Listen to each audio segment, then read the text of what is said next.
할렐루야, 반갑습니다. 우리 에이멘 처치 주일 예배를 온전히 하나님께 올려드리기를 간절히 소망합니다.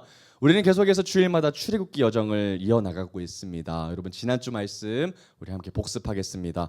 여러분, 지난주는 생명의 떡이라는 제목으로 말씀을 좀 나누었습니다. 이스라엘 백성들은 정말 휴양지 같았던 그 엘림을 이제 떠나서 어디로 갔습니까? 신광야라고 하는 곳으로 이동을 했습니다. 여러분, 여기서 한번 우리가 이스라엘 백성지의 이동 경로를 한번 다시 한번 더 떠올리면 좋을 것 같아요.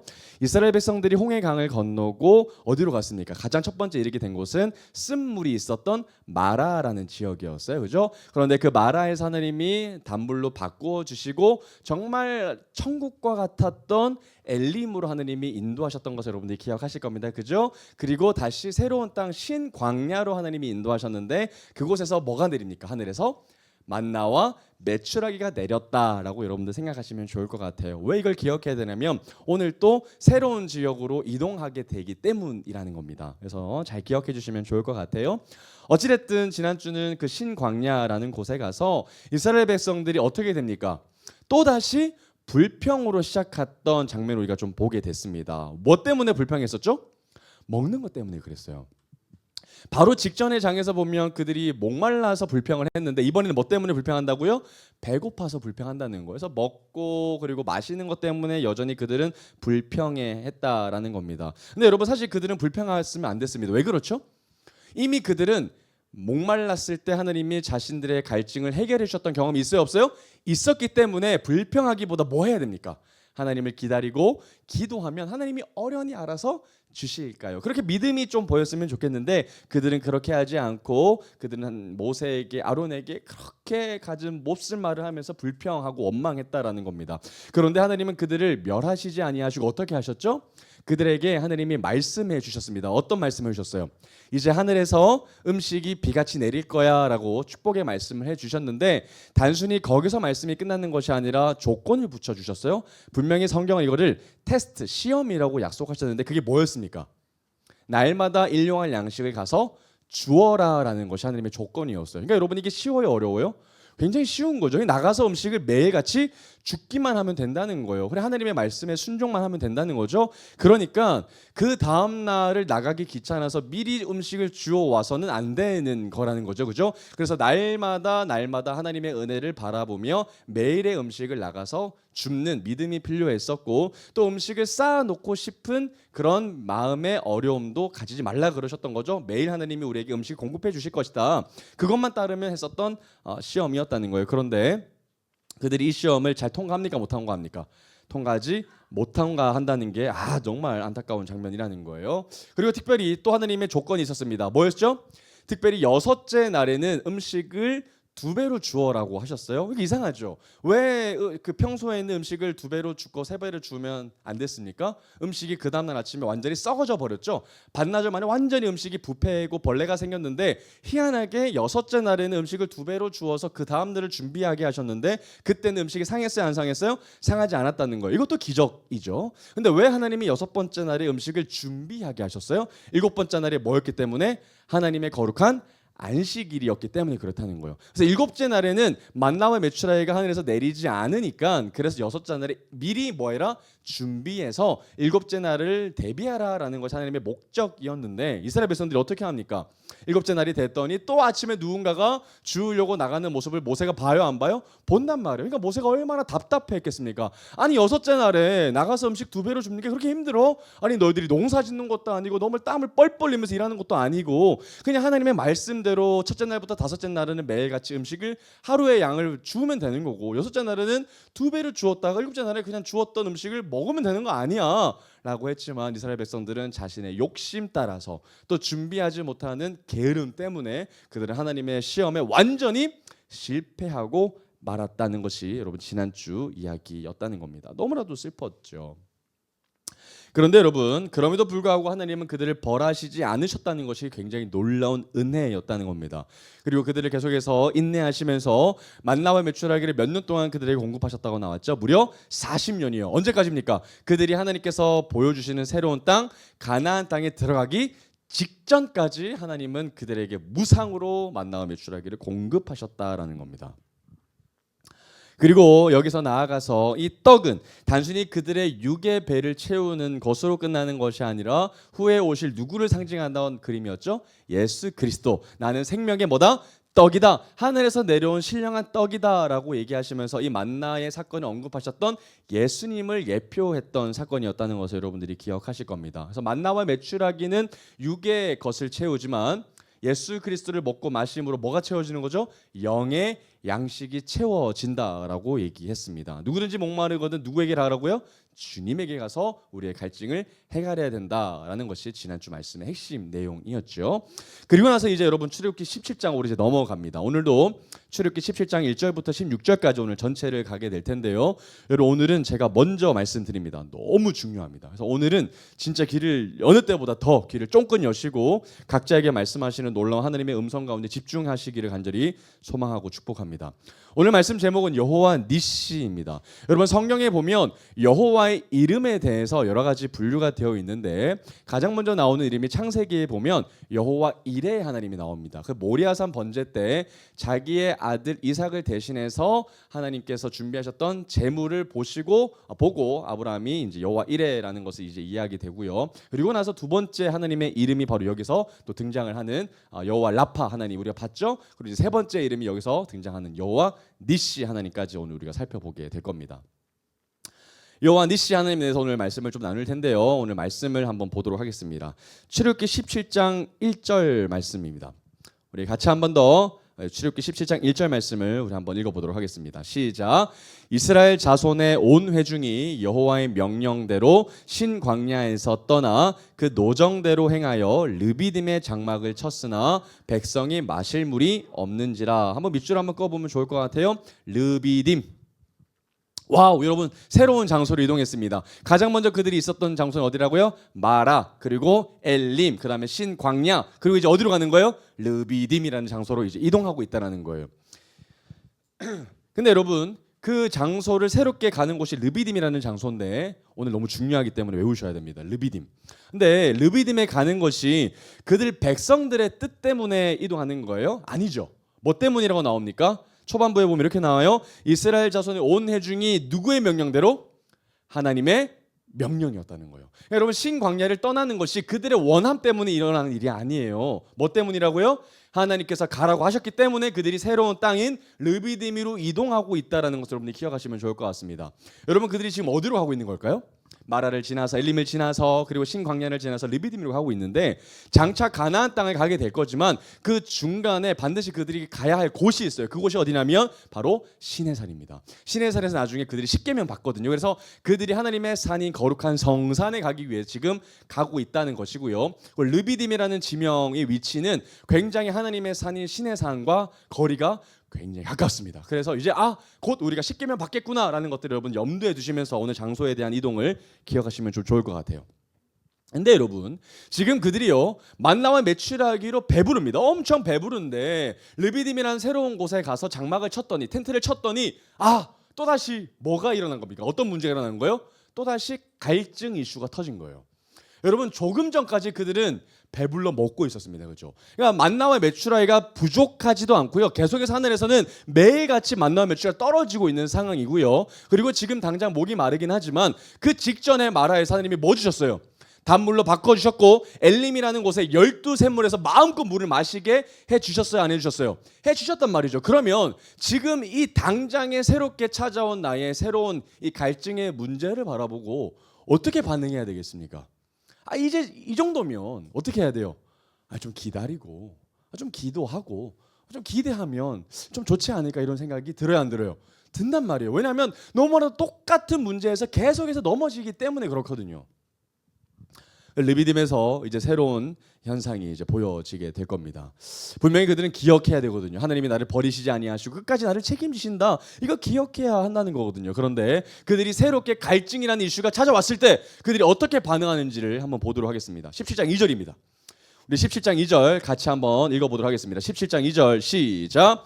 백성이 모세와 다투어 이르되 우리에게 물을 주어 마시게 하라. 모세가 그들에게 이르되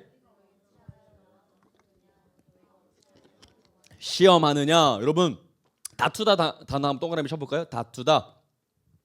여러분 여기서 다투다라는 말은요 굉장히 과격한 단어를 뜻한대요. 그러니까 말로만 불평하고 불만 끝나는 것이 아니라 어쩌면 쳤을 수도 있다라고 봐요. 학자들은 어쩌면 모세의 멱살까지로 잡을 만큼 굉장히 격하게 지금 사람들이 반응하고 있다라는 거예요.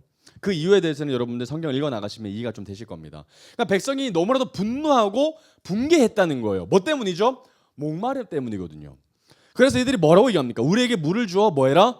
마시게 하라. 여러분 모세가 물을 줄 수 있어요? 없어요? 없죠. 궁극적으로는 누가 주시는 겁니까? 하나님이 주시는 거예요. 그러니까 이들의 목적은 뭡니까? 모세의 멱살을 잡고 흔들어서 모세가 하나님 앞에 빌게 만들고 하나님이 모세에게 응답하게 하셔서 결국 우리에게 뭘 주라는 거예요? 물 주라는 거예요. 그러면 사실은 그들이 모세의 멱살을 잡았지만 누구의 멱살을 잡은 거와 똑같은 거예요? 하나님 멱살 잡은 거예요. 당장 내게 물 달라는 거죠. 여러분 이렇게 강팍한 백성이 어디 있습니까? 그랬더니 뭐라 그럽니까? 모세가 그들에게 이르되 뭐라 그러는 거예요? 너희가 어찌하여 나와 다투느냐라고 얘기하는 거예요. 그런데 더 무서운 말씀이 있어요. 뭐라 그래요?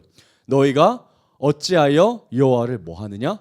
시험하느냐. 시험이라는 단어 한번 동그라미 쳐볼까요? 여러분 분명 그들은 기다리면 됐어요. 기다리면 하나님이 반드시 그들에게 역사하시고 공급해 주시고 응답해 주실 거 맞죠? 그죠? 그런데 그들은 기다리지 못하고 똑같이 전혀 변함없이 그들은 모세에게 와서 하나님에게 와서 원망과 불평을 더 과격하게 하고 있다라는 거거든요. 그런데 이제 몇 번째 불평입니까? 세 번째 불평이에요. 마라에서 불평했고요. 그 전에 보면 또 우리가 홍해 때까지 불평했던 것을 기억하실 겁니다. 여러 번 계속 반복해서 불평하고 있는데 그런데 여러분 이들이 가만히 보면 모세가 지적하고 있는 것이 뭐냐면 이들이 누구를 시험하고 있대요? 하나님을 시험하고 있다라는 겁니다. 여러분 여기서 여러분들이 발견하셔야 돼요. 원래 시험했던 주관자는 누구셨죠? 하나님이셨죠. 언제죠? 만나와 메추라기 사건 때였어요. 그러니까 만나와 메추라기 때 하나님이 시험하신다 그랬거든요. 너희들이 내 말에 순종하냐 안 하냐? 근데 이게 뭐였어요? 주객전도가 됐어요. 주인과 종의 자리가 바뀌었어요. 우리가 하나님의 시험을 받아야 될 사람인데 누가 시험하고 있다고요? 우리가 하나님을 테스트하고 있다는 거예요. 여러분 이게 진짜 큰 죄인 거죠. 여러분 하나님이 우리를 테스트하시는 거죠. 우리가 하나님을 테스트할 사람이 아니죠. 그런데 이스라엘 백성들이 그렇게 했다라는 거예요. 그럼 이 사람들이 도대체 하나님을 어떻게 시험했다는 겁니까? 하나님이 우리를 도와주실 것인가? 안 도와주실 것인가? 하나님이 우리와 함께 하신 것인가? 아니면 우리를 버리셨던 것인가? 여기에 대해서 하나님을 계속해서 끊임없이 뭐 한다는 거예요? 시험하신다라는 거예요. 못 믿음의 표현이죠. 근데 여러분 이게 너무나도 우리에게 흔하게 나타나요. 정말 흔하게 나타나거든요. 우리가 은혜를 너무 많이 경험했음에도 불구하고 정말 삶의 한 자락 한 자락 모든 순간에 하나님의 은혜였음에도 불구하고 당장 내 삶 가운데 어려움이 또 찾아오면 우리는 어떻게 합니까?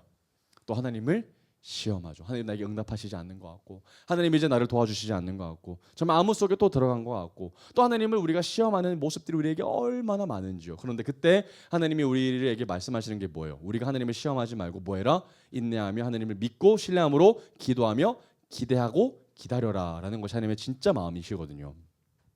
그런데 이들은 그렇게 하지 못했다라는 거예요. 3절 보겠습니다. 어떤 상황이 펼쳐지고 있나? 3절 거기서 백성이 목이 말라 물을 찾음에 밑줄 한번 꺼볼까요? 물을 찾았다.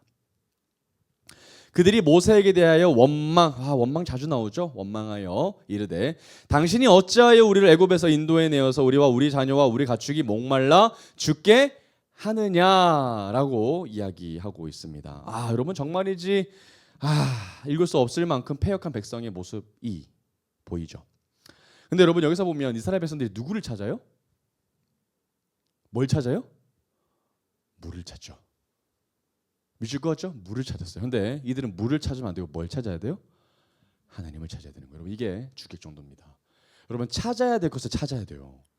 여러분 자꾸 우리가 어려운 상황 가운데 자꾸 그 상황이 해결될 것을 찾아요.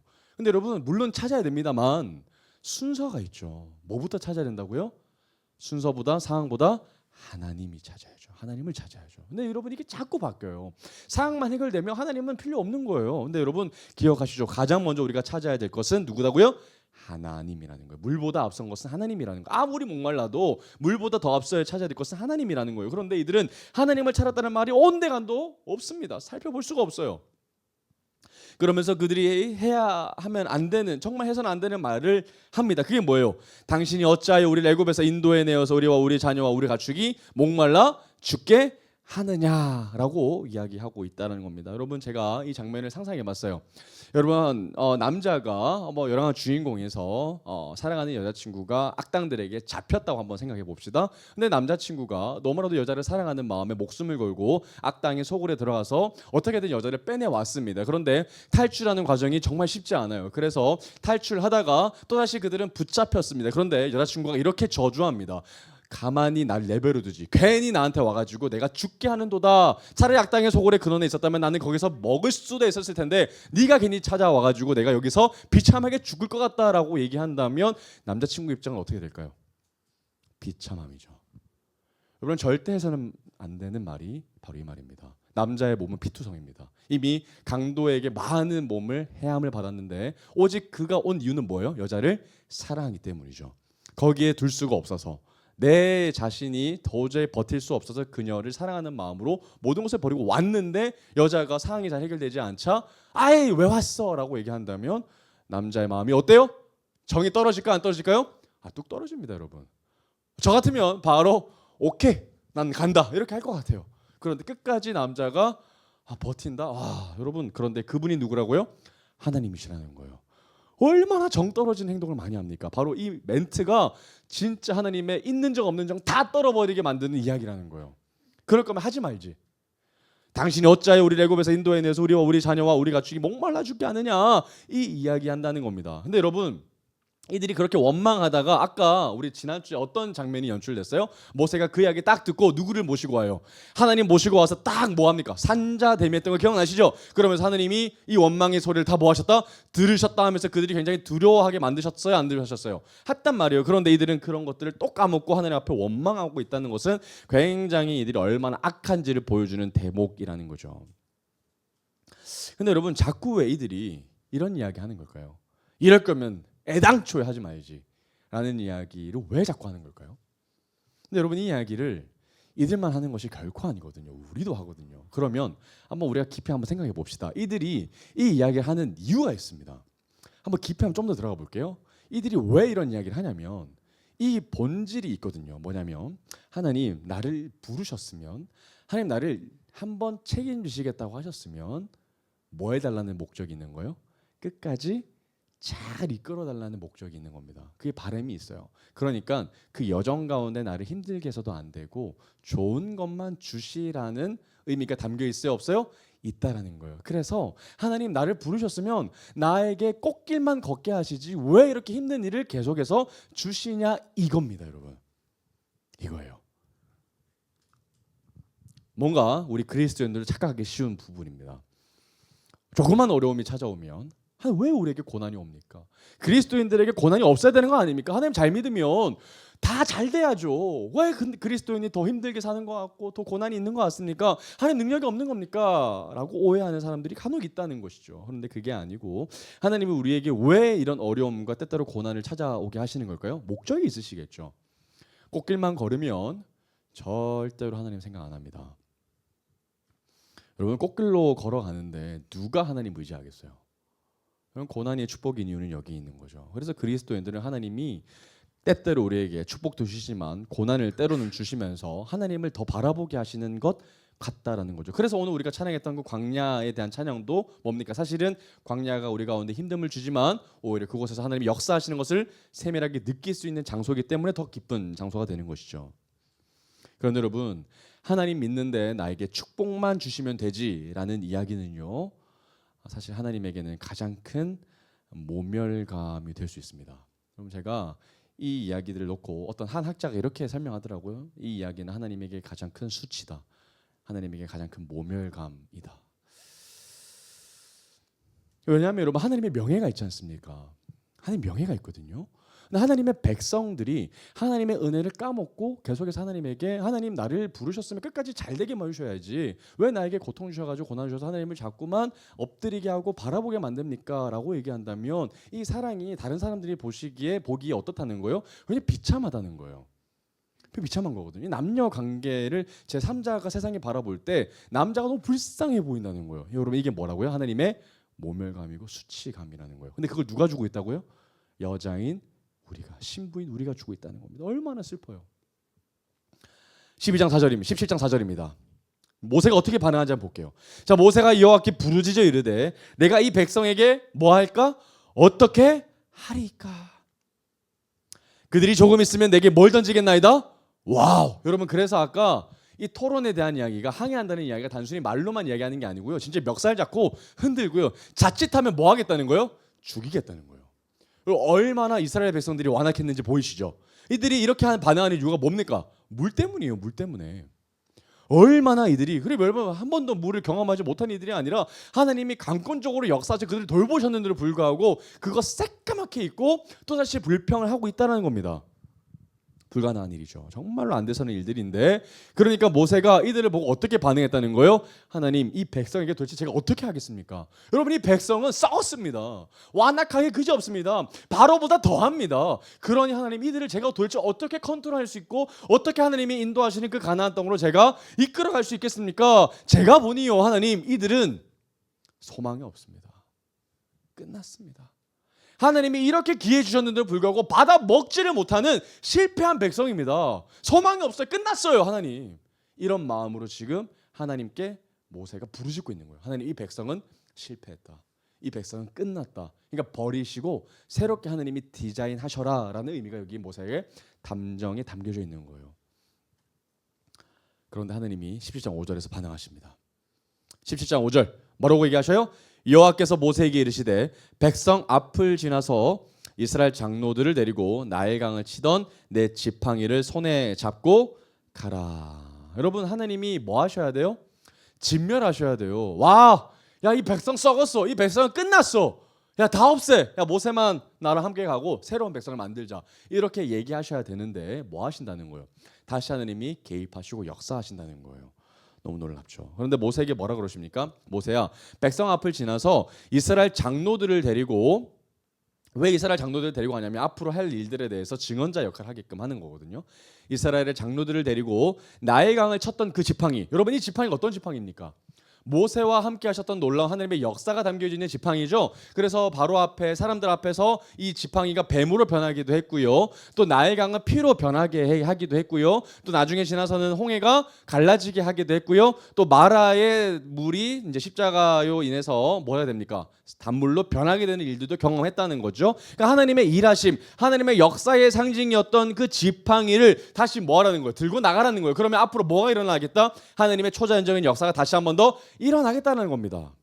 여러분, 모세도 아마 혀를 끌끌 찼을 거예요. 와, 하나님, 이들을 죽이시지 아니하시고 또 하나님 역사하신다고요? 또 하나님 기회를 주신다고요? 정말이지 하나님은 이해할 수 없는 놀라운 하나님이시군요 라고 아마 생각하면서 나갔다라는 겁니다. 그런데 어디로 가는지 한번 볼게요. 17장 6절 말씀입니다. 어디로 갑니까? 내가 호렙산 동그라미, 호렙산. 그리고 호렙산은 성경에서 신의 산이랑 같이 혼용해서 사용합니다. 그래서 호렙산은 신의 산이다라고 여러분 생각하시면 좋을 것 같아요. 간혹 호렙산이 다른 지명을 생각하는 것만큼 다른 장소를 유추하는 단어가 있긴 하지만 대부분은 호렙산이 신의 산이라고 유추를 많이 합니다. 어쨌든 지금 굉장히 가까이 온 거예요, 신의 산에. 그러면서 신의 산, 호렙산에 있는 그 어디에 반석이 나옵니다. 반석 동그라미. 오늘 중요한 단어예요, 반석. 그 반석 위 거기서 네 앞에 서리니 너는 그 반석을 뭐하라? 치라, 쳐라 라는 단어가 나와요. 그 반석을 치라. 그곳에서 물이 나오리니 백성이 마시리라. 모세가 이스라엘 장로들의 목전에서 그대로 행했다라는 단어인데요. 중요한 단어 밑줄 한번 첫 번째 꺼볼게요. 자, 그 반석 동그라미, 그 반석이 이제 등장을 하는데요. 놀라운 것은 하나님께서 지금 말씀하시고 계시는데 하나님의 위치가 나와요. 어디에 나오고 계시죠? 하나님의 위치가? 하나님의 위치가 어디입니까? 네 앞에죠. 네 앞입니다. 그러니까 모세 앞에 하나님이 뭐 하시겠다는 거예요? 서시겠다는 거예요. 마치 뭐처럼? 홍해 때처럼이죠. 구름 기둥 때처럼이죠. 하나님이 그냥 보내시지 않겠다는 거예요. 누가 먼저 가시는 거예요? 하나님이 모세 앞에 반석에 가장 가까이 하나님이 서신다는 거예요. 그러면서 너는 뭐 하라는 거예요? 그 반석을 치라. 히팅입니다. 히팅. 쳐라. 강하게 때려라라는 이야기가 여기서 나옵니다. 여러분, 이제 이스라엘 백성들은 이 모세로 말미암아 하나님의 거룩한 산 시내 산에 들어가서 언약을 맺고 십계명을 받는 장면이 이제 나올 겁니다. 굉장히 중요한 때이거든요. 그 장면이 이제 코앞에 있는 때가 왔습니다.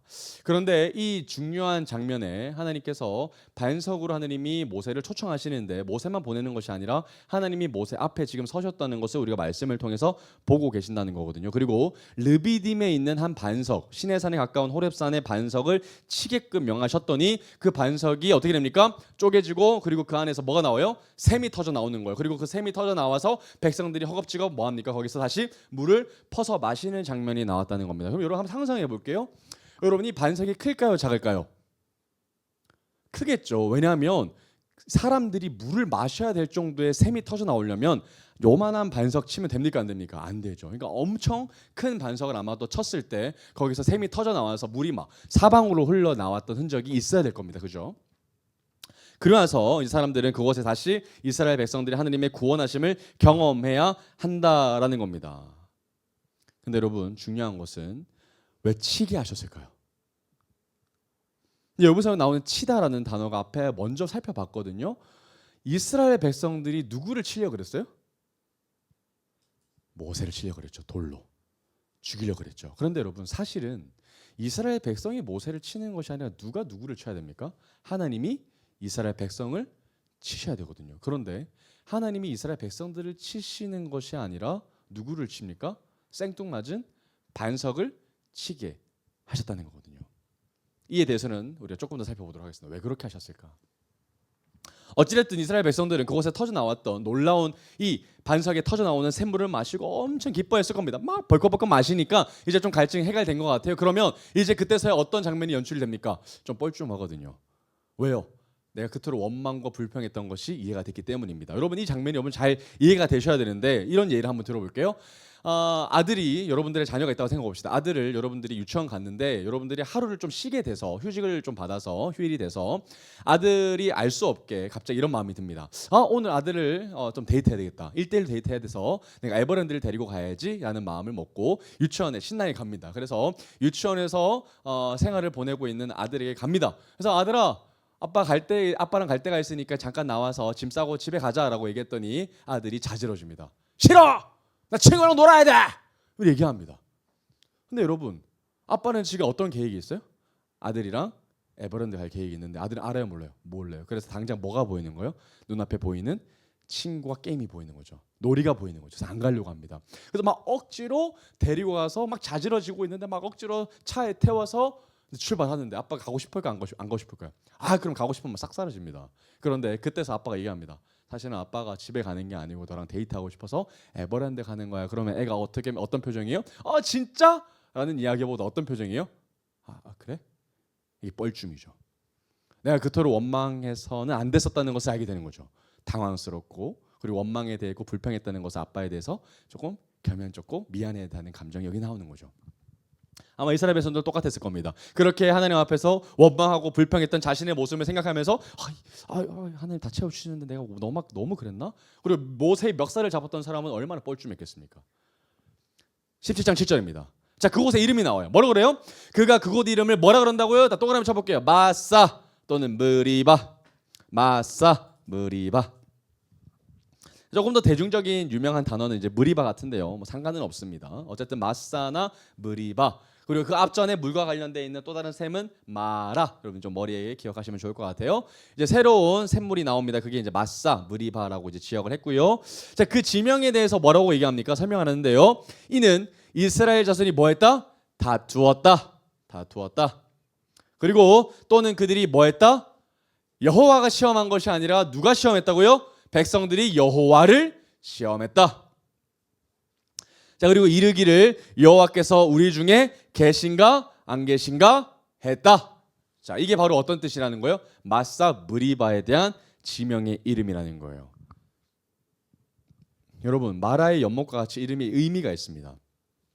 근데 그 뜻이 참으로 기뻐요, 슬퍼요? 슬프죠. 그러니까 여러분 이스라엘 백성들은 날마다 그곳의 지명을 가까이 오면서 밑에 있는 후손들이 어떤 느낌이 들어요? 우리 선조들이 참 믿음이 없었구나. 정말 연약했구나. 정말 가증하고 완악했던 사람들이었구나를 깨달아 알기를 원하셨다라는 겁니다. 그리고 하나님께 다시 믿음을 드리길 원하셨다는 마음으로 하나님이 그 지명의 이름을 주시게 하셨죠. 결국 이스라엘 백성들의 수치거든요.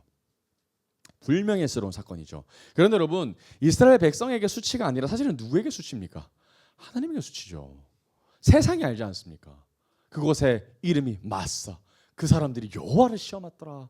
그게 무리바 이름이라면 얼마나 슬픕니까? 그런데 마지막 줄 보십시오. 정말 우리 이런 말을 하면 안 됩니다, 여러분. 신앙인으로서 절대 입술을 금기하시는 단어가 바로 이거죠. 여호와께서 우리 중에 계신가 안 계신가? 여러분, 너무 슬픈 말입니다. 이건 진짜 하나님에게 모멸감과 가까운 이야기죠. 여러분, 정말 하나님의 손길이 느껴지지 않는 때라고 할지라도 여러분, 이런 마음이 들어서는 절대로 안 됩니다. 절대로 마음 지키시기를 간절히 축복합니다. 아멘. 정말 부끄럽게 짝이 없는, 정말 어디 내놓기 부끄러운 정말 이스라엘 백성들이 아닐 수가 없죠. 자, 그러면 이제 새로운 장면이 좀 나오는데, 여기까지가 이제 무리바라고 하는 르비딤에 있는 한 반석에 대한 이야기고요. 그리고 이 이야기가 끝나지 않고 그 물을 허겁지겁 마실 때의 한 사건이 펼쳐집니다. 그게 뭐냐면 이제 아말렉이라는 민족과의 전투 장면이 펼쳐지는데, 17장 8절로 한번 가보겠습니다. 어떤 사건이 펼쳐지는지 한번 볼게요. 17장 8절. 뭐라 그럽니까? 자, 그때에 아말렉이 와서 이스라엘과 르비딤에서 뭐했다? 싸우니라. 그러니까 여러분, 허겁지겁 물을 마시고 있을 때에 갑자기 소리가 빠바 하고 나팔이 불려요. 여러분, 반지의 제왕 보시면 특히 전쟁하기 전에 어떤 얘기합니까? 뭐 오그들이 이제 막 나팔을 불면서 이렇게 막 전쟁의 시작을 알리는 장면이 나오거든요. 막 북을 치고 하면서 빠바 하고 나오니까 얼마나 이스라엘 백성들이 당황했겠어요. 그러니까 멀리서 보니까 모래떼를 일으키면서 다가오는 적진들이 보이는 거예요. 그 민족이 누구라고요? 아말렉이라고 하는 사람입니다. 여러분, 아말렉 동그라미 쳐볼까요? 여러분, 한번 생각해 봅시다. 이스라엘 백성들이 전쟁했던 적이 있어요, 없어요? 없습니다. 여러분, 첫 전투가 펼쳐질 겁니다. 그러니까 여러분, 이 르비딤이라고 하는 지역은 굉장히 중요한 지역이에요. 그래서 르비딤이라는 지역을 여러분들 성경 지명으로 확인하기 위해서 두 가지 조건이 필요합니다. 첫 번째, 뭐가 발견돼요? 큰 반석이 발견돼야 돼요. 그리고 샘물의 흔적이 발견돼야 되고요. 물이 흘렀던 흔적들. 그리고 두 번째는 200만과 아말렉 어마어마한 민족이 전투했을 만큼 엄청난 넓은 땅이 필요해요, 안 필요해요? 필요하다는 거예요. 두 가지 조건의 르비딤이 필요합니다. 자, 그러면 여러분, 아말렉 민족이 누구인지를 한번 살펴보도록 하겠습니다. 도대체 아말렉 민족이 누구인가 한번 추적해 보도록 하겠습니다. 신명기로 한번 가볼게요. 신명기 25장 17절에 19절입니다. 아말렉이 여러분 특별한 의미가 있어요. 여러분, 굉장히 아말렉이 중요한 의미가 있는데, 신명기 25장으로 한번 가보겠습니다. 신명기 25장 17절에서 19절까지입니다.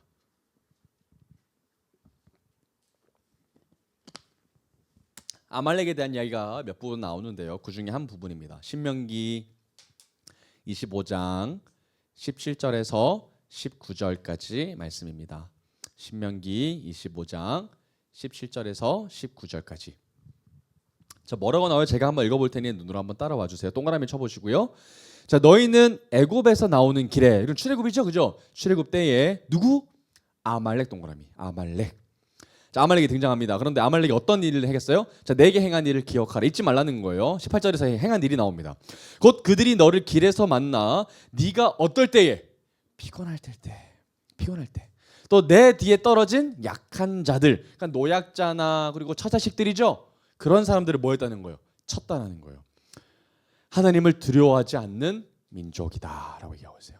19절. 그러므로 내 하나님 여호와께서 내게 기업으로 주어 차지하게 하시는 땅에서 내 하나님 여호와께서 사방에 있는 모든 적군으로부터 내게 안식을 주실 때에 너는 천하에서 아말렉에 대한 기억을 뭐해라? 지워버려라. 그리고 너는 잊지 말아라. 여러분, 기억을 지워버리라는 게 그냥 다시 잊으라는 이야기가 아니라 아말렉을 지워버리라는 이야기예요. 아말렉을 다시 한번 더 너희들의 기억에 생각하지 말 정도로 완전히 멸살하라는 이야기거든요.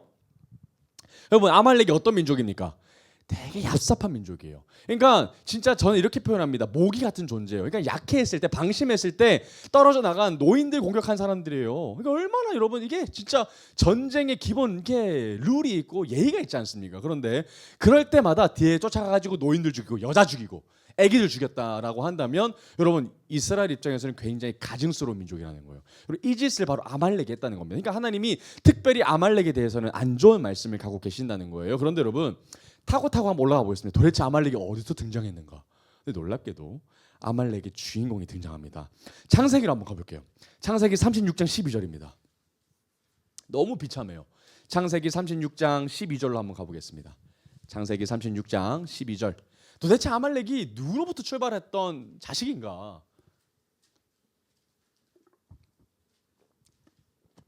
창세기 36장 12절에 보면 아말렉의 주인공이 나와요. 뭐라고 나옵니까? 36절 12절 보면 이런 얘기 나와요. 누구? 에서입니다, 여러분. 에서의 아들 엘리바스의 첩 딥나는 아말렉을 엘리바스에게 낳았으니 아들은 에서의 아내 아다의 손이다. 그러면 결국 자손을 족보 계보를 계산해 보면 에서의 손자가 바로 아말렉입니다. 와우. 에서의 손자가 바로 아말렉. 그리고 지금의 아말렉 민족을 일으킨 자가 바로 이 아말렉입니다. 그러면 여러분 진짜 슬픈 일은 뭡니까? 이스라엘이 광야에서 처음으로 전투했던 민족은 다름 아닌 야곱의 형의 자손들이라는 거예요. 피가 한 방울이 섞이지 않은 민족이 아니라 사실은 거슬러 올라가면 같은 한 가족 사람이었어요. 여러분 이게 진짜 슬픈 일이거든요. 얼마나 슬픈 일입니까? 그런데 여러분 여기서 끝나지 않아요. 정말 재미있는 장면은 나중에 여러분 수요 통성경을 하신 분들이 이제 기억하실 겁니다. 이 아말렉이 언제 등장하냐면 여러분 한번 기억해 보세요. 나중에 사무엘 시대 때 가면 사울 왕 때에 힘이 강성해져 가지고 하나님이 아말렉을 치라라고 하는 장면이 나와요. 사무엘상 15장에 나오는 장면인데 그때 사울이 멋지게 아말렉을 칩니다만은 하나님이 그때 하셨던 조건이 있어요. 아말렉은 너희들을 참 힘들게 했던 민족이니까 이제 강성해졌잖니. 그래서 뭐 하라고 하냐면 완전히 멸절하라고 그러거든요. 하나도 남기지 말고 다 죽여라 그러셔요. 근데 사울이 뭐예요? 사울이 죽이지 않아요. 왕을 특별히 사로잡습니다. 그때 왕의 이름이 뭐냐면 기억해 한번 해볼까요? 아각입니다. 왕의 이름이 뭐라고요? 아각입니다. 그런데 그 아각, 이 아말렉 왕 아각을 죽이지 않고 사로잡아서 이스라엘 백성들을 와요. 잡았지? 내가 이렇게 대단한 사람이야 라는 것들을 보여주고 싶으셨는데 하나님이 그거 원치 않으셨거든요. 더 문제는 그날에 짐승들이 너무 많았던 거예요. 그래서 여러분 상식적으로 이렇게 생각했던 겁니다. 야 이거 짐승 너무 아까워. 야 이거 왜 죽여? 우리 집으로 가져가면 우리 민족으로 하자면 얼마 다 돈인데. 그래서 짐승 하나님이 죽이라고 하셨지만 야 괜찮아 우리 성으로 데리고 들어가자 해가지고 갖가지 좋은 건강한 소와 염소와 양을 막 데리고 왔던 거예요. 그런데 사무엘이 그 장면 봐요 안 봐요? 보는 거예요. 저녁에 사울을 만나러 갔는데 갑자기 어떤 소리가 들립니까? 매 하는 소리. 그래서 사무엘이 뭐라 그래요? 아니 이게 도대체 어떤 짐승이 뭔 갑자기 짐승이 어디서 생겼습니까? 그랬더니 사울이 변명하죠. 아 그게 말이야. 그랬더니 사무엘이 뭐라 그럽니까? 사울아 너는 하나님 앞에 끝이야 라고 얘기했죠. 그때 나온 유명한 사무엘의 말이 뭡니까? 순종이 제사보다 낫다. 놀라운 이야기를 그때 이야기하는 겁니다. 여러분 통성경 하시는 분들은 다 잘 기억하는 생생한 이야기인 줄 믿습니다. 그 이야기를 그때 했다는 거예요. 그러니까 여러분 그때 아말렉 죽일 수 있었는데 끝나지 않았다는 거예요. 그러면 그 후손들이 살아있을까요? 안 살아있을까요? 살아있습니다. 그럼 살아있으면 끝까지 뭐 할까요? 끝까지 따라가서 또 사람들을 괴롭힐 겁니다. 그런데 여러분 그게 언제 끝나냐면 에스더로 한번 가보겠습니다. 에스더 3장 1절입니다. 에스더 3장 1절 재미있는 제가 성경 이야기를 좀 하고 있습니다. 에스더 3장 1절로 한번 가볼게요. 에스더 3장 1절 에스더 시대 때 페르시아 때 가야 이 아말렉 민족이 끝납니다. 그런데 마지막 아말렉 사람이 등장한데 그 사람이 누군지 한번 볼게요. 3장 1절입니다. 에스더서 3장 1절입니다. 자 한번 읽어보겠습니다. 시작. 그 후에 아하수에로 왕이 아각 사람 함므다드의 아들 하만의 지위를 높이 올려 함께 있는 모든 대신 위에 두니. 여러분 아까 익숙한 단어가 있어요. 누굽니까? 아각이 누구라고요? 사울이 공격했을 때 아말렉 왕의 이름이었어요. 그러면 지금 아각 사람이라고 한다는 이 사람 누구라는 거예요? 아말렉 민족이라는 거예요. 누가? 하만이라고 하는 사람이에요. 여러분 아직 통성경에서 잘 나가진 않았지만 이 하만이라는 사람은 앞으로 에스더와 모르드게를 위험에 빠뜨리게 할 사람이 누구라는 거예요? 하만인데 이 하만 사람이 누구라고요? 아말렉이라는 거예요. 여러분 이 아말렉이라는 이 민족이 이 마지막 하만이라는 기점을 통해서 이제 더 이상 등장하지 않습니다. 이제 끝나는 거예요. 멸절 당합니다. 여러분 이때까지 뭐 하는 거예요? 이스라엘 백성들을 괴롭힌 사람들이 바로 에서의 후손인 아말렉 민족이었다는 거예요. 와 숙적입니다. 숙적. 진짜 뗄래야 뗄 수 없는 숙적이죠. 원수죠. 원수. 비참한 건 내 가족. 모기 같은 존재였다는 겁니다. 여러분 만약에 그러니까 사울이 그때 멸절했으면 이런 일 있어요? 없어요? 없죠. 정말 더 쉽게 갔을 수 있을 겁니다. 정말 하나님 말씀 가운데 순종하는 한 사람이 있었다면 말이죠. 그죠? 순종하지 않으니까 계속해서 이런 일들이 일어나는 걸 보게 됩니다. 그럼 다시 좀 전투 장면으로 한번 돌아가 볼게요. 출애굽기 17장 9절로 다시 돌아와 보겠습니다. 출애굽기 17장 9절입니다. 자, 뭐라고 나오죠? 자, 모세가 여호수아 동그라미 여호수아, 여러분 성경에 처음으로 여호수아가 등장합니다. 여러분 여호수아에 대한 설명 없이 등장한다는 건 당시에 이미 여호수아에 대해서 다 알고 있었다는 것을 가정하고 있는 거예요. 가정하고 있는 겁니다. 그래서 여호수아에 대해서 딱히 설명할 필요가 없었던 겁니다. 왜냐하면 당시 시대에 성경에 쓰였기 때문에 그런 거죠. 그래서 모세가 여호수아에게 이르되 우리를 위하여 뭐해라? 사람들을 택해라. 여러분 여기서 사람들 택하는 이유가 뭡니까? 전쟁 준비하는 거거든요. 그런데 이들이 전쟁을 한 번도 해본 적이 없기 때문에 군인이 있어요? 없어요? 없습니다. 그럼 어떤 사람 택할까요? 그냥 겉보기에 좀 힘이 있어 보이고 근육이 있어 보이고 좀 키가 커 보이고 좀 싸움 잘할 것 같은 사람들이 골랐다는 거예요. 장정들 중에서. 택해서 뭐해라? 나가라. 그리고 아말렉과 뭐해라? 싸우라는 거죠. 내일 내가 하나님의 지팡이를 손에 잡고 산 꼭대기에 모세가 설 것이다 라고 이야기하고 있다라는 겁니다. 근데 여러분 재밌는 장면이 나와요. 지금 여러분 한 사람이 소중해요? 안 소중해요? 소중합니다. 같이 다 싸워야 돼요. 여러분 제가 여러분들과 함께 전쟁을 한다고 생각해 봅시다. 제가 모세입니다. 여러분들은 함께 있는 이스라엘 백성들입니다. 지금 아말렉 전투가 이제 펼쳐질 거예요. 아말렉이 막 우리를 향해서 진군해 옵니다. 그래서 제가 얘기합니다. 우리 지사님 지금 사람들 뽑아서 전쟁에 나가십시오. 아말렉과 싸우십시오. 그러면 저는 산에 올라가서 기도하고 있겠습니다 라고 얘기한다면 쥐는 생각해야 하네요. 한다는 거거든요. 그러니까 빨리 다 같이 나가서 진군하라 라고 얘기해야 되는데 혼자 따로 떨어져서 뭐야 시간을 갖겠다는 거예요. 여러분 이게 얼마나 배신감 느끼는 일입니까? 그럼 가서 뭐 할 건데 혼자 살라고? 이런 생각 할 수 있어요? 없어요? 할 수 있습니다. 뭐 하는 걸까요? 그런데 모세가 그것 때문에 가는 게 아니지 않습니까? 어떤 목적과 이유가 있겠죠.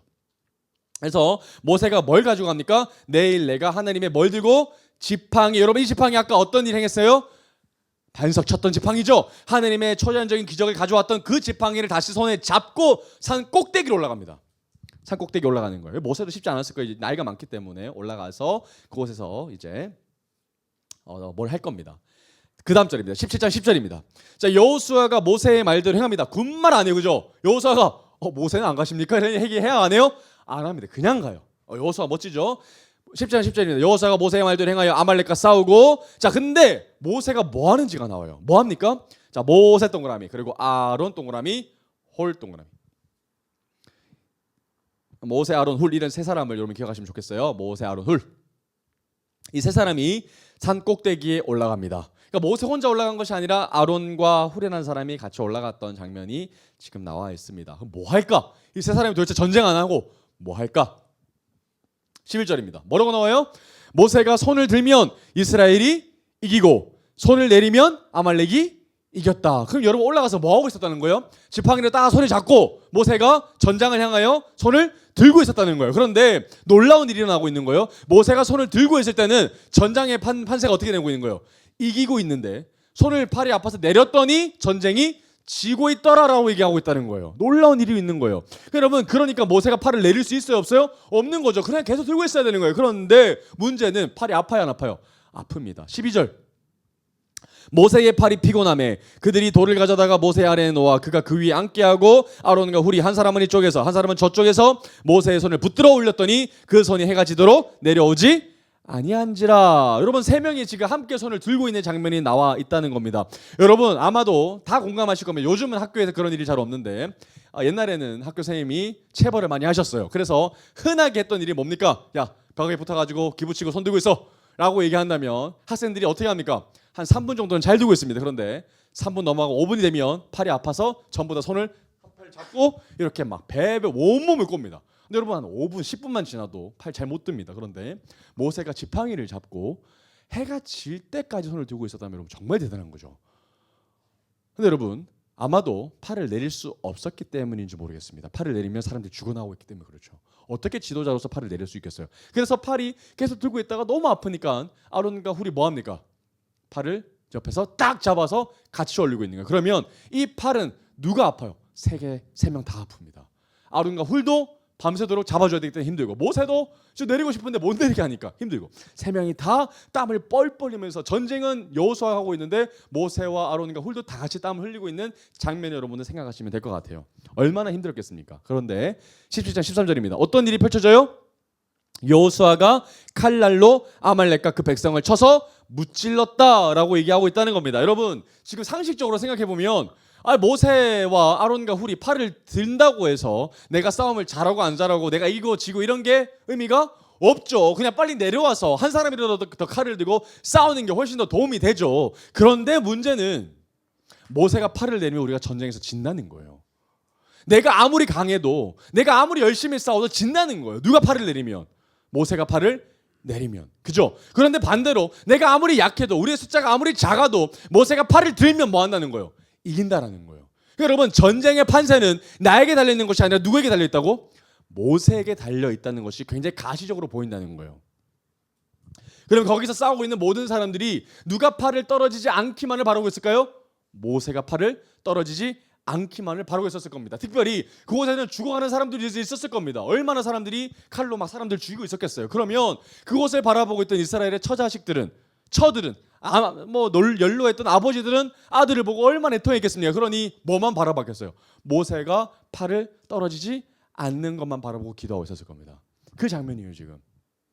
근데 다행히도 모세가 아론과 훌 덕분에 계속해서 팔을 들고 있었다라는 겁니다. 그러면 이 이스라엘의 남자 장정들은 싸우고 있을 때마다 누구를 의식적으로 봤을까요? 저 멀리 서 있는, 앉아서 기도하고 있는 모세와 아론과 훌을 의식적으로 봤겠죠. 그러다 싸우다가 뭔가 자꾸 밀리는 것 같으면 팔을 들어주셔야 되는데 하면서 이렇게 싸우고 있었을 거고, 우리가 계속 이기고 있으면 감사합니다 하면서 이렇게 싸우고 있었던 장면을 여러분들이 상상하시면 될 것 같습니다. 모세가 팔을 내리면 힘을 내세요라고 아마 모두가 힘을 냈겠죠. 얘기했을 겁니다. 자, 17장 14절입니다. 자, 어떤 일이 벌어지는가? 여호와께서 모세에게 이르시되 이것을 어디에 기록하라고요? 책에 기록하라는 거예요. 여러분, 책에 기록하는 이유가 뭐예요? 뒤에 나옵니다. 뭐라고요? 기념 동그라미. 기념하라는 이유가 뭡니까?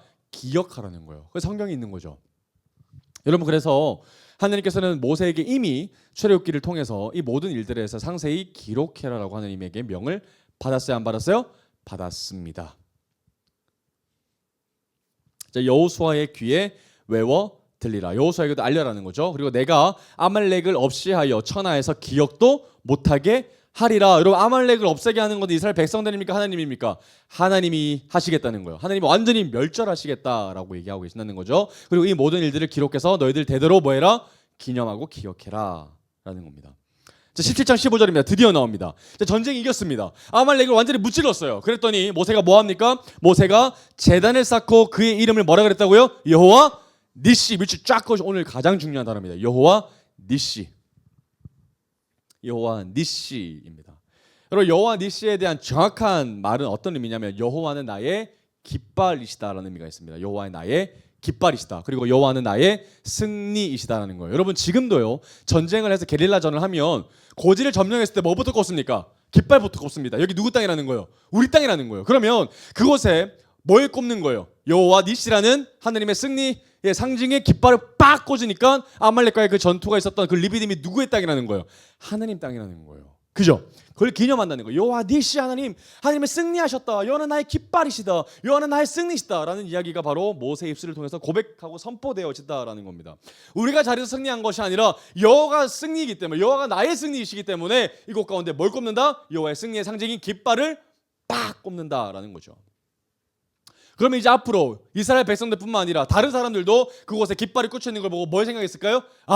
여호와가 승리하셨다라는 것을 기억했을 겁니다. 17장 16절입니다.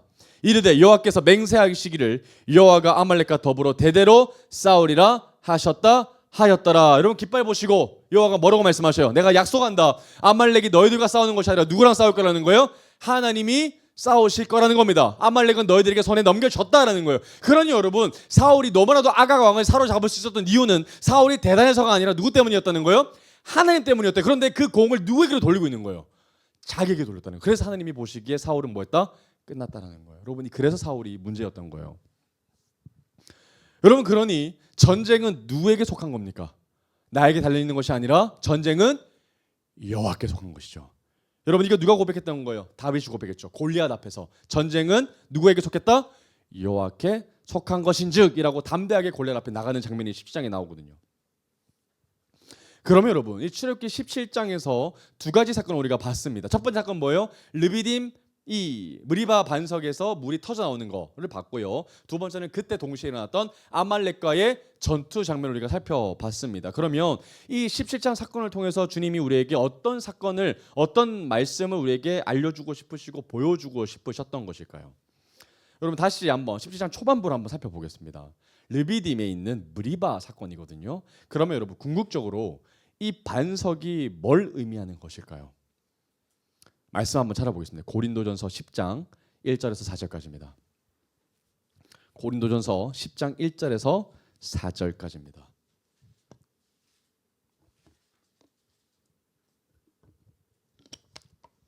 여러분 성경을 통독하시면 성경이 앞뒤로 왔다 갔다 그 말씀이 연결되는 거야. 이게 왔다 갔다 연결이 눈에 보일 겁니다. 그래서 너무 재밌거든요. 고린도전서 10장 1절에서 4절까지입니다. 고린도전서 10장 1절에서 4절까지입니다. 다현아 신약 몇 페이지일까요? 네, 신약 274쪽이죠. 고린도전서 10장 1절에서 4절까지. 고린도전서 10장 1절에서 4절까지입니다. 이건 제가 하는 이야기가 아니라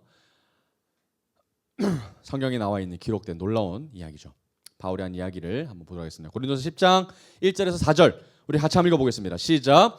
형제들아 나는 너희가 알지 못하기를 원하지 아니하노니 우리 조상들이 다 구름 아래 있고 바다 가운데로 지나며 모세에게 속하여 다 구름과 바다에서 세례를 받고 다 같은 신령한 음식을 먹으며 다 같은 신령한 음료를 마셨으니 이는 그들을 따르는 신령한 반석으로부터 마셨음에 그 반석은 곧 뭐다? 그리스도. 와우. 누구라고요? 주님이신 거예요. 여러분 이거는 제가 과장하게 해석한 게 아니라 성경에 나와 있는 워딩 그대로입니다. 반석이 누구라고요? 그리스도라는 거예요. 여러분 그리스도를 예표하고 상징했던 게 바로 뭐였다고요? 무리바 반석, 르비딤에 있는 무리바 반석이었다는 거예요. 여러분 아까 다시 돌아와서 제가 이런 질문을 했습니다. 여러분 그곳에 있는 사람들은 무리바 반석이 쪼개짐으로 말미암아 그곳에서 터진 샘물을 마셨어요. 그죠? 그러면 그 사람들이 사실은 아까 제가 어떤 질문을 했죠? 하나님이 누구를 치셔야 됐어요? 이스라엘 백성들을 치셔야 됐었는데 하나님이 이스라엘 백성들을 치시지 아니하고 무고한 누구를 치셨어요? 무리바 반석을 치셨다는 거예요. 그죠? 아무런 죄도 없는 아무런 상관도 없는 괜한 사람 무리바 반석을 하나님이 치셨다는 거예요. 그래서 그 바위가 멀쩡한 바위가 반으로 쪼개졌어요. 그죠? 쪼개지고 정말 마치 성소의 휘장이 위에서부터 아래로 찢어지듯 갈라졌어요. 그리고 나서 그곳에서 뭐가 터져 나오는 거예요? 물이 터져 나오는 거예요. 그걸 마셨더니 사람들이 뭐 해야 돼요? 신령한 음료를 마셨다라고 나오는 거예요. 그러면 그리스도였다면 몸이 쪼개짐으로 말미암아 거기서 뭐가 터져 나오는 거예요? 그리스도의 보혈이죠. 그게 신령한 음료. 그 성찬식으로 연결되어지거든요. 떡과 잔, 신령한 음료. 그리스도의 보혈로 마심으로 말미암아 우리가 뭘 느낍니까? 뭘 구원함? 뭘 우리가 얻을 수 있는 거예요? 예수 그리스도의 구원이죠. 십자가의 구원, 능력을 우리가 얻게 된다는 겁니다. 핵심은 아무런 무고한 반석 되시는 그리스도를 하나님이 뭐 하셨다? 치셨다는 겁니다. 하나님이 그들을 치시지 않으시고 자기 자신, 자기 아들 예수님을 치셨다라는 거예요. 여러분 이게 복음입니다. 내가 죽어야 될 자리에 예수님이 대신 가셔서 죽으신 거죠.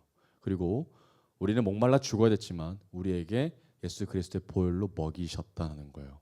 누구든지 목마르거든 내게로 와서 마시라라고 하셨던 주님. 여러분 신령한 음료는 바로 이때 흘리셨던 그리스도의 보혈의 상징이라는 겁니다. 여러분 이때 한번 제가 사진을 한번 보여드리도록 하겠습니다. 제가 말씀하면 사진을 좀 보여주세요. 제가 개척하기 전에 제가 자주 여정을 얘기하지만 이스라엘의 지역에 르비딤을 찾지 못했습니다. 왜냐하면 르비딤의 조건이 아까 제가 얘기했어요. 어떤 조건이 필요했죠? 아말렉과의 전투를 할 수 있을 만큼 엄청 넓은 평야를 가지고 있어야 됩니다. 그리고 두 번째는 바로 이 반석의 흔적이 필요하거든요. 그리고 반석에는 특별히 뭐가 있어야 돼요? 쪼개진 흔적이 있어야 되고 그리고 물이 흘렀던 샘의 흔적이 있어야 되거든요. 그리고 그 사이즈는 생각보다 커야 합니다. 그런데 이스라엘에 아무리 찾아봐도 있어요 없어요? 없는 거예요. 이집트에도 발견하지 못했어요. 그 사람들이 도대체 어디일까? 하나님 숨겨놓으신 걸까? 아니면 거짓말일까를 늘상 연구하다가 사우디아라비아에 있는 한 곳이 르비딤에 있는 곳이라고 추측이 되어지기 시작했습니다. 왜냐하면 르비딤이라는 이 지역이 사우디아라비아가 오랫동안 이제 폐쇄된 국경이었거든요. 그래서 아무도 가지 못했고 어떤 학자도 가지 못했던 갇혀 있었던 곳이었는데 사우디아라비아에 이제 네온 프로젝트가 열리면서 사람들이 이제 들어갈 수 있는 기회가 열린 거예요. 그래서 사람들이 막 들어가서 이제 연구를 해보니까 출애굽의 경로가 여기라고 생각이 많이 되어진 거예요. 그랬더니 아말렉과 전투할 수 있었던 넓은 평야가 보이고요. 그리고 반석이 하나가 발견됐는데 그 반석이 너무나도 기가 막혔습니다. 여러분 이게 실제인지 아닌지 모릅니다. 그런데 아마도 추측되어질 수 있는 곳이어서 제가 이게 리비딤의 반석일지도 모르겠다라는 상상의 모습을 볼 수가 있습니다. 한번 그 사진 한번 좀 보여주시길 원합니다. 제가 직접 가서 찍어 온 건데요. 여러분 보면 이 반석이 진짜 큽니다. 르비딤이라고 추측되어지는 곳에 이 반석이 세워져 있고 반석이 진짜 쪼개져 있습니다. 그리고 놀라운 건 그냥 이 반석의 모양만 있는 게 아니고 바닥에 물이 흘렀던 흔적이 있어요. 샘의 흔적이 밑에까지 쫙 흘러져 있습니다. 그리고 옆으로 돌아보면 아말렉 전투와 할 수 있는 진짜 어마어마한 대평야가 보여집니다. 다음 사진 보여주시겠어요? 이게 저니까 한참 올라가야 되거든요. 다리를 길게 쪼개주셔서 감사합니다. 자, 깁니다. 근데 제가 저 반석 가니까 아파트 한 4, 5층 높이에요. 정말 높아요. 진짜 높습니다. 저기까지 올라가는데 한 20분 걸렸던 거예요. 15분, 20분. 되게 짧아 보이는데 진짜 멀리 네 발로 걸어가야 저 반석에 겨우 올라갈 수 있는, 당도할 수 있는 거리입니다. 여러분 여기서 보면 진짜 반석이 위에서부터 아래로 신기하게 쪼개져 있어요. 여러분 자연 발생적으로는 이 반석이 불가능하대요. 정말 성소의 휘장이 위에서부터 아래로 찢기듯이 반석이 쪼개져 있어요. 여러분 이게 진짜인든 진짜 아닌든 상관없습니다. 어쨌든 그 반석이 실제로 있었고 르비딤이라는 추측되어지는 곳이 있었다라는 것이 진짜 핵심이거든요. 그분이 모든 피를 쏟아내셨다라는 것을 우리 상징적으로 볼 수 있습니다. 그럼 다음 한번 말씀을 찾아보겠습니다. 골로새서 한번 찾아볼게요. 골로새서 2장 14절에서 15절까지입니다. 골로새서 2장 14절에서 15절. 골로새서 2장 14절에서 15절. 좀 왔다 갔다 할 텐데요. 한번 보겠습니다. 골로새서 2장 14절에서 15절까지입니다. 골로새서 2장 14절에서 15절 한번 보겠습니다. 페이지가 몇 페이지죠? 327페이지. 신약 페이지 327페이지로 가시면 골로새서 2장 14절에서 15절까지가 나옵니다.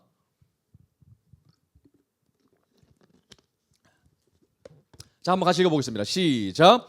우리를 거스르고 불리하게 하는 법조문으로 쓴 증서를 지우시고 제하여 버리사 십자가에 못 박으시고 통치자들과 권세들을 무력화하여 드러내어 구경거리로 삼으시고 십자가로 뭐 하셨다고요? 그들을 이기셨다고요. 여러분 무리바 반석에 지금 뭐가 꼽힌 거예요? 여호와의 깃발, 여호와 니시가 꼽힌 겁니다. 그리고 그 자리에 정확하게 십자가가 꼽힘으로 말미암아 뭘 선포하신 거예요? 승리를 선포하신 거죠. 죽음이 끝났다. 죽음이 졌다. 세상이 졌다. 세상의 통치자들이 졌다. 누구 앞에서? 십자가 앞에서. 이거 보여주고 싶으셨던 거예요. 다시 한번 찾아보겠습니다. 고린도전서 15장 55절 57절. 아까 찾아봤던 말씀이에요. 고린도전서 15장 55절에서 57절. 빨리 찾으시는 분은 페이지를 한번 말씀해 주시면 좋겠습니다. 고린도전서 15장 55절에서 57절. 몇 페이지죠? 284페이지입니다. 고린도전서 15장 55절에서 57절까지 284페이지에 가시면 찾아볼 수 있습니다. 고린도전서 15장 55절에서 57절까지입니다. 여기서도 동일하게 여호와 니시, 승리의 하나님에 대해서 우리에게 알려주고 있습니다. 우리 한번 같이 읽어보겠습니다. 고린도전서 15장 55절에서 57절까지입니다. 시작. 사망아 너의 승리가 어디 있느냐? 사망아 네가 쏘는 것이 어디 있느냐? 사망이 쏘는 것은 죄요. 죄의 권능은 율법이라. 우리 주 예수 그리스도로 말미암아 우리에게 뭘 주시는? 승리를 주시는 하나님께 감사하노니. 여호와 니시 하나님이죠. 뭐로 말미암아? 십자가로 말미암아. 한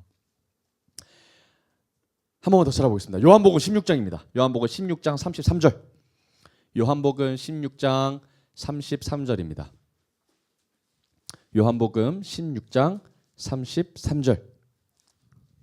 요한복음 16장 33절입니다. 요한복음 16장 33절. 자, 우리 한 목소리로 우리 같이 한번 읽어보겠습니다. 요한복음 16장 33절. 시작. 이것을 너희에게 이르는 것은 너희로 내 안에서 평안을 누리게 하려 함이라. 세상에서는 너희가 환난을 당하나 담대하라. 내가 세상을 이겼노라. 뭐 때문이요? 십자가 때문에요. 여러분 부탁드립니다. 이번 한 주 암송해 주시면 좋겠어요. 요한복음 16장 33절을 계속해서 무시로 반복해서 선포하시기를 원합니다. 직장에서, 일터에서, 가족 안에서, 가정 안에서, 그리고 각자의 방에서, 침대 위에서도 무시로 고백하며 선포하기를 원합니다. 내가 세상을 이기었노라. 여러분 십자가 승리거든요. 여러분 예수님이 승리하셨어요. 정말 승리하셨습니다. 십자가로 끝내셨어요. 죽음을 이기셨고 우리의 모든 실패를 그분이 승리하셨어요. 근데 놀라운 건 그분의 승리가 누구의 것이 됐다고요? 우리의 것이 됐다고요. 그분이 승리하셨고 끝난 것이 아니라 그분의 승리가 우리의 것이 됐다라는 겁니다. 그러면 우리는 어떤 삶이냐? 그분이 이 땅에서 승리한 그 승리의 현장 가운데 우리가 동참하는 겁니다. 그리스도인으로 산다는 것은 우리가 힘들게 싸워서 이겨내야만 하는 존재가 아니라 그리스도가 이미 이겨내오신 그 현장에서 우리가 승리의 현장에 동참하는 거거든요. 그냥 우리는 승리의 깃발이 꼽혀있는 요한 니시의 현장에 가서 자연스럽게 그 깃발이 옆에 서기만 하면 된다는 거예요. 이미 승리하신 그 승리의 현장 가운데 우리는 동참하기만 하면 된다는 겁니다. 이미 이긴 전쟁에 우리는 참여하는 존재라는 거예요. 이게 그리스도인이 남아있는 삶이라는 겁니다. 이미 승리하신 십자가를 바라보며 그 승리 현장에 동참하는 거. 그러면 여러분 이거죠. 사실은 하나님 앞에 보면 굉장히 미련한 겁니다. 하나님 우리의 고난이 너무 힘듭니다. 나는 자빠져 있는 것 같아요. 나는 도저히 이겨낼 수가 없습니다. 나는 무너졌습니다. 나는 끝났습니다. 라고 얘기하면 사실 웃긴 이야기죠. 왜냐하면 하나님이 그 현장 가운데 나를 일으키시기도 하지만 궁극적으로는 나는 그곳에 있어야 될 존재가 아니라 어디에 있어야 되는 거예요? 여호와 니시의 현장 가운데 가면 되는 거예요. 근데 자꾸 우리가 죽음이 있고 패배가 있고 넘어짐이 있는 장소에 우리가 계속 가는 거예요. 거기서 일으킴을 받는 것도 하나님의 뜻일 수 있지만 진짜 궁극적인 건 승리의 현장 가운데 우리가 서 있어야죠. 아, 내가 있어야 될 자리가 여기가 아니네. 내가 있어야 될 자리는 여호와 니시의 자리구나. 이미 승리하신 주님의 십자가 자리구나를 깨달아야 한다는 겁니다. 그러니 우리는 남은 승리 현장 가운데서 뭘 바라봐야 돼요? 나의 연약함을 바라보는 것이 아니라 나를 다가오는 위험한 해를 바라보는 것이 아니라 이미 저기에서 승리하신 십자가, 골고다 언덕에 달리신 그 십자가를 바라봐야 한다라는 겁니다. 두려움이 아니라 두 팔 벌려 달리신 그 승리하신 십자가를 바라봐야 한다라는 겁니다. 여러분 상상 한번 해볼까요? 여러분 모세는 연약하죠. 모세는 팔이 아파서 떨굽니다. 그럼 우리는 질 수도 있는 존재예요. 그런데 십자가를 한번 생각해 보세요. 십자가 어떻게 달리셨어요? 예수 그리스도의 팔이 내려올까 봐 어떻게 합니까? 모세 박죠. 팔을 뭐 하지 말라고? 떨구지 말라고. 굉장히 여러분 상징적인 의미가 있죠. 십자가 거기 박힙니다. 그러면 그의 팔은 절대로 떨어질 일이 있어요? 없어요? 없습니다. 그분은 끝까지 우리를 향하여 뭐 하시는 분? 기도하시는 분, 중보하시는 분. 여러분 그게 십자가 놀라운 의미죠. 그분은 우리를 향해서 팔을 한 번도 내리신 적이 있어요? 없어요? 없습니다. 끝까지 그분은 우리를 향하여 중보하시고 우리를 살리시기 위하여 기도하고 간구하시는 분이라는 거예요. 이미 뭐 하신 분이? 승리하신 분이. 놀랍죠. 말씀 한번 마지막으로 찾아보겠습니다. 로마서 8장 34절입니다. 로마서 8장 34절. 로마서 8장 34절입니다.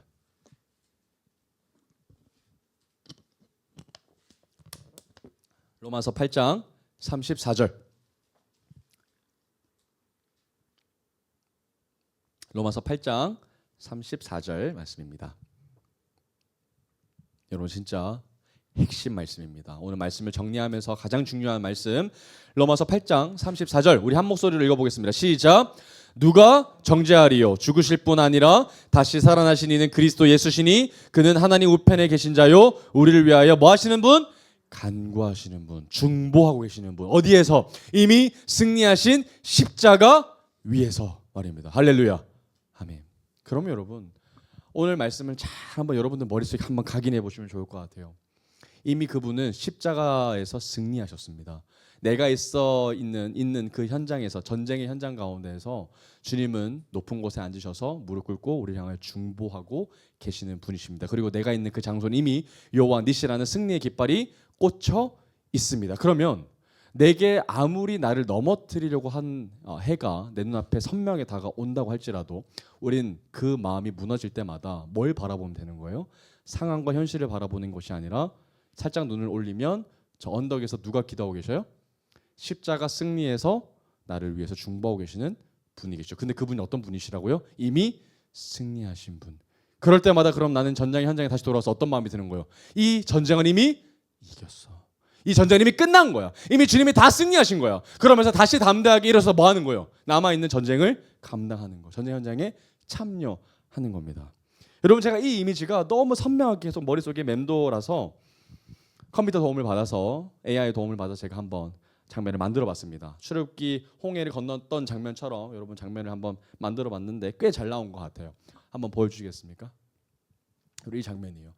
여호수아를 제가 상징했고요. 여호수아가 전쟁을 하다가 너무 많은 아말렉 전투가 아말렉 군인들이 막 다가오니까 그럴 때 뭘 바라보게 되는 거예요.